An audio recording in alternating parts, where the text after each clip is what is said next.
السلام علیکم ورحمۃ اللہ وبرکاتہ۔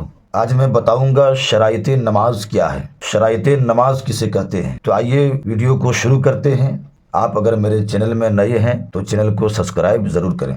سب سے پہلے آپ یہ جانیں شرائط نماز 6 ہیں، اور شرائط نماز وہ چیز ہے جن کے بغیر نماز شروع نہیں ہو سکتی، اس کو شرائط نماز کہتے ہیں۔ تو شرائط نماز جو 6 ہے وہ کیا کیا ہے، غور سے سنیں۔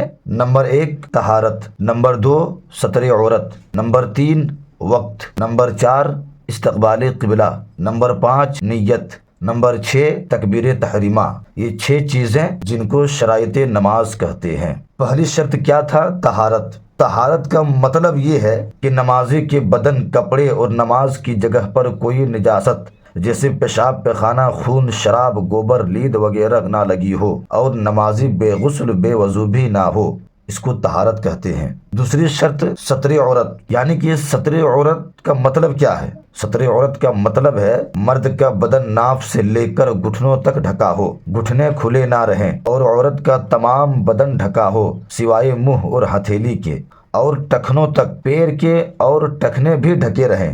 تیسری شرط ہے وقت، یعنی وقت کا مطلب کیا ہوتا ہے؟ یعنی جس نماز کے لیے جو وقت مقرر ہے وہ نماز اسی وقت پڑھی جائے، جیسے فجر کے وقت میں فجر ہی کی نماز پڑھی جائے، ظہر کے وقت میں ظہر ہی کی نماز پڑھی جائے۔ اب اگر کوئی ایسا کرتا ہے ظہر کے وقت میں ہم عصر یا مغرب کی نماز پڑھ لیں گے، تو ایسا نہیں ہوتا ہے، اس لیے کہ وقت ہونا شرط ہے۔ جس نماز کے لیے جو وقت ہوگا اس وقت میں اسی نماز کو پڑھی جائے۔ چوتھی شرط استقبال قبلہ، یعنی کعبہ شریف کی طرف منہ کرنا۔ جب ہم نماز کے لیے کھڑے ہوتے ہیں اس وقت ہمارا منہ قبلہ کی طرف ہو، اس کو کہتے ہیں استقبال قبلہ۔ پانچویں شرط نیت۔ تو نیت کا مطلب کیا ہے؟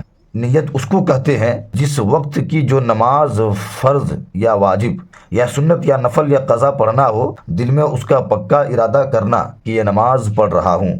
چھٹی شرط تکبیر تحریمہ۔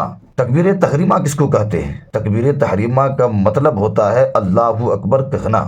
یہ آخری شرط ہے، اس کے کہتے ہی نماز شروع ہو گئی۔ اب اگر کسی سے بولا یا کچھ کھایا پیا یا کوئی کام خلاف نماز کیا تو نماز ٹوٹ جائے گی۔ پہلی 5 شرطوں کا تکبیر تحریمہ سے پہلے اور ختم نماز تک موجود رہنا ضروری ہے، ورنہ نماز نہ ہوگی۔ اس کو شرائط نماز کہتے ہیں۔